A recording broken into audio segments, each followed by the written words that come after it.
What's up? Hello, welcome to Convict Inc. I'm your host, Robert Rosso. If you have not subscribed to this channel, please do so. If you like this video, push like, share it with your friends, enemies, etc., family, whatever. If you guys didn't see last night's video, or live, I should say, that's now in video format, I guess, or it's in the live section. I don't know, whatever. Go check it out. It has to do with the related topic in here, actually. But yeah, go check it out. So when was this? Actually, this would have been in November, probably. So I was an orderly, whatever, at FMC Butner. That's the Federal Medical Center in Butner, North Carolina, where I was on the 4th floor, the cancer floor. And you guys might not know this, but people in prison steal. In this case, what had happened was, let me say this. In Butner FMC, on the 4th floor, there's 4 wings. So there's A, B, C, and D. And in between A and B, a little section, there's some staff offices where the counselor and the case manager are. And back of that used to be like little administrative seg areas or special housing areas, whatever. Just a cell that's basically you're confined in a cell. Little outside rec area on a balcony. But they now use those back rooms basically for storage. Now, when you walk in, you got to be let in, or the staff has to approve you to come back there. Often there's boxes, things laying out outside of the counselor's offices. But sometimes, the counselors would have whatever they have in their offices as well. And if you get back in those little rooms, and if somebody's stealing, they can go buck wild. I don't know how it came about. Somebody was, the counselor and the case manager has open house every day. I think it's from, is it from 10:30 to 11:30, 11:30 to 12:30 or something like that.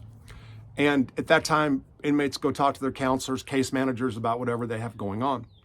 On this day, somebody went and talked to Brooklyn's finest. That is Counselor Jackson up on the 4th floor. Great guy, liked him a lot. And he was real happy about this, by the way. If he sees last night's video, or saw last night's live, I don't know how happy he is with me, but anyway. So here's what goes down. My friend Eminem, aka Cheeseburger, Eric Kruger is his name, comes to me and he said, some asshole just stole an air freshener out of Jackson's office. Now, I don't know if that was in Counselor Jackson's office or if it was in one of the adjacent rooms or whatever. Somehow, Counselor Jackson realized that one of the guys that he just saw within the last hour ripped off an air freshener. Now, I have a friend, I mentioned his name a bunch since I've been out, who, when I got involved with this, saying that I was doing the police's work or the cops' work. And this is what I mean by that. And this is what I'm going to title this video, which I haven't done it yet, but I'm going to. This is how this goes. In this situation, he's not wrong. When something happens, something comes up missing in the staff office, usually you just leave it alone. That's on them to figure it out. Jackson is a special kind of counselor and a special kind of correctional officer. Old school, but not way back old, okay? I don't mean that disrespectful, Jackson. What I'm saying is he's been around a while. He has his days like everybody else, but Jackson is the wrong person to do this to. Immediately, he put it out there. He's getting ready to tear up the whole floor. And that means the chances of him finding that air freshener, slim to none. The chances of him fucking up everybody's cell and going on a tirade and just a rampage, very, very good chances. Sometimes when they start doing that, by the way, counselors, he was going to do it by himself, okay? He was ready, garbage bags out. That means he's going to go tear apart shit. They get tired after a while. Imagine that you have to go shake down everybody's cell and it just gets monotonous, boom, boom, boom. Over and over, same shit. You get tired after a while. So would he have made A, B, C, and D wing? Probably not. At the same time, somebody overheard us. It was a black dude. And he came up and he said, "Did you say something about Jackson shaking down?" He overheard Eminem. And I said, "Yeah," and I told him the situation.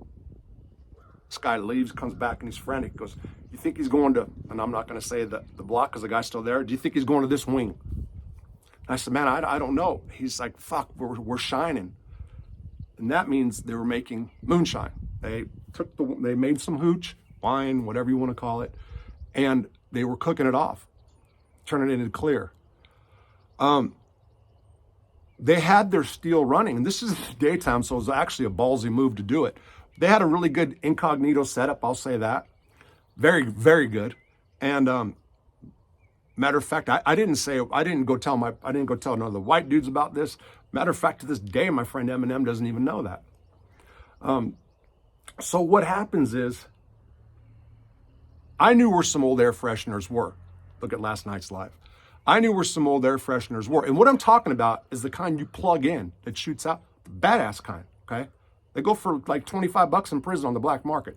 Well, whatever, up to $25. Probably more to the right person. So I know where some are, and I know that Jackson's getting ready to go on a rampage. So I'm like, fuck. Eminem's going around putting it out there, telling guys, look, by the way, Jackson said, I don't want to know who did it. I don't care. I want the air freshener back. That's what he wanted.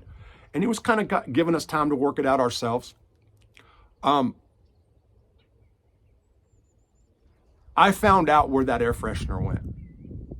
It had nothing to do with the ones where I knew were. And I went and approached the person and I said, check it out. It's like this. I'm not here to tell you to give it back. I'm not here to take your shit. I'm not a cop.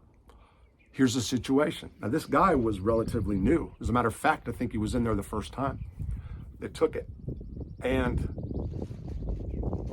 didn't really like it. Said, kind of, what are you going to give me for it? I'm like, fucking nothing. Nothing. You're not going to get yourself shook down. And I'm not here to do the cop's job. I'm just telling you what's up.